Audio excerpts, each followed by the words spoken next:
2021 నుంచి ఇప్పటిదాకా నేను చేసి మానేసిన పనులు ఏంటో చెప్తాను చూడండి. ఫస్ట్ అయితే గిఫ్ట్ షాప్లో చేసిన ఒక 2 months, అది పసక్. తర్వాత ఏమో మన తణుకులోనే ఒక 2 months ఫ్యాక్టరీలో చేశాను, అది సెలవు. ఇంకా దాని తర్వాత ఇంకో 2 years మెడికల్ ల్యాబ్లో అయితే చేశాను, అది సెలవు. మెడికల్ ల్యాబ్ తర్వాత ఒక 1 month లిఫ్ట్ వర్క్ అయితే వెళ్ళాను, అది సెలవు. దాని తర్వాత మళ్ళీ కొన్ని రోజులు ఫ్యాక్టరీకి అయితే వెళ్ళాను, అది సెలవు. మళ్ళీ తర్వాత మన తణుకులోనే ఒక 6 months టైల్ షాప్లో చేశాను, అది కూడా. టైల్ షాప్ అయిపోయాక ఫుడ్ బిజినెస్ పెట్టాను, 5 lakhs బొక్క. ఆ ఫుడ్ బిజినెస్ అయిపోయాక ఫ్లిప్కార్ట్ యాప్లో డెలివరీ బాయ్గా చేశాను, అది సెలవు. మళ్ళీ తర్వాత అది అయిపోయాక ఒక 2 months మళ్ళీ ఫ్యాక్టరీకి వెళ్ళాను, అది పసక్.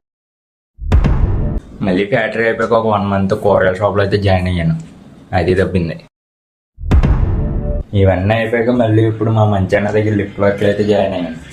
ఇదేమవుద్ది చూడాలి మరి. ఈ వీడియో చేసి నేను పల్లె చేసి తీసేయగానే